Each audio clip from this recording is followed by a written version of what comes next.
All right, folks, so right now I'm going to attempt to put some texture on this wall. I've never done this, but that saying that usually gets me in a lot of trouble is how hard can it be? So let's see. So what I've got is got a bag of joint compound down here. And my sponge, and so I'm just gonna dab it around the wall. And let's see how it turns out. This is really useful in covering up your imperfections whenever you do any kind of mudding on your walls, which I have found is pretty challenging to make them come out perfect. So this should be a great way to just cover all that up.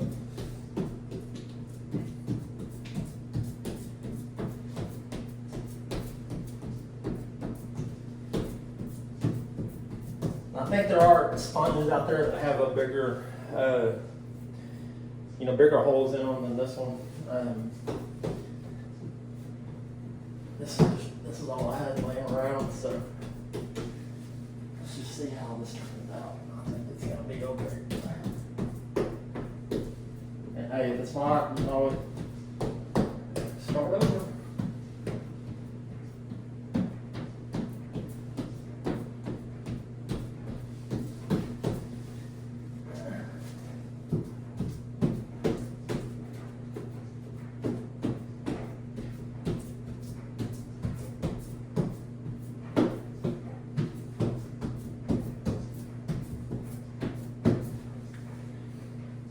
Doing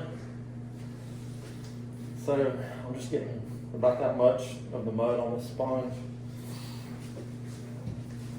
That first hit on it's going to leave a pretty big clump, so I'm seeing I want to kind of take it easy on it first. I've kind of changed gears here, and you can see I remembered I had this special roller that's made for texturing, and when you put it on, it kind of goes on, as you can see, like that. But little development here, and I'm seeing that some of my seams are where I taped them are coming apart. So this is that part of the DIY stuff that. So this is the purpose of me doing this video, so you can actually see what happens in a DIY project. So let's see, what I'm gonna do is try to tuck some more mud under this and just give it a better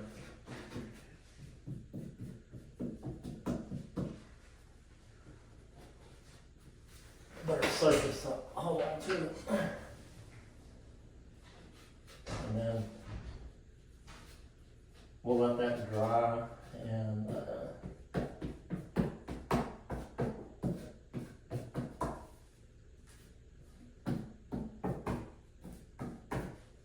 then I'll come back to it with the texture. So just to show y'all what this texture brush looks like, you just roll it around in your mud here, and you get something kind of like that, and you want to go very slow, or else you're going to have a really big mess on your hand.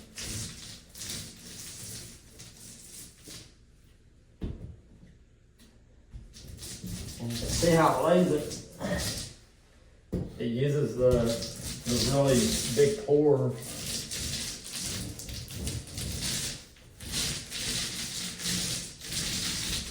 To give you a nice textured roll. And then you could either leave it like that, I suppose, or you can Just kind of lay it down a little bit.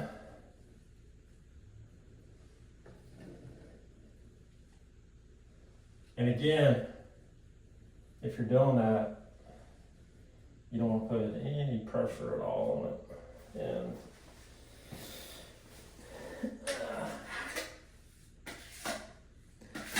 And you want to make sure your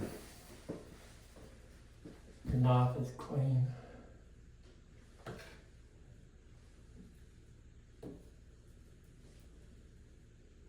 And if you end up laying it down too much, you can just kind of just go back over it with that roller.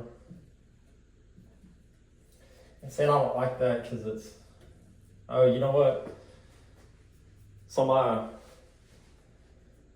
knife is curved a little bit, and that's why I was getting those spots where I was kind of digging in. So I flip it around and use the outside part of the curve, and it's laying it down pretty nicely. So let me, come on, go back over this part and get the textures back in there.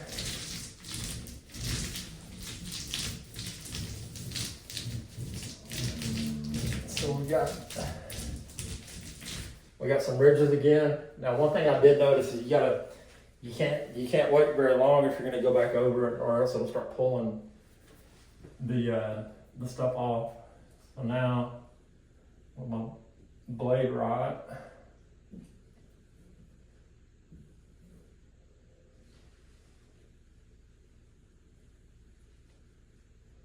so again, y'all, this is my first time ever in my life doing this, so.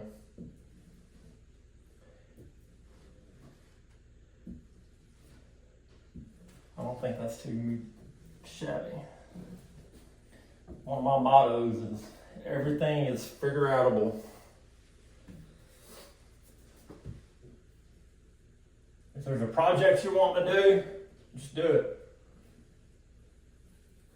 You may screw it up and it costs you some money, but hey, you can't break it too bad. So if that helped you, or if that didn't, please hit like and subscribe. Mike, the real DIY guy.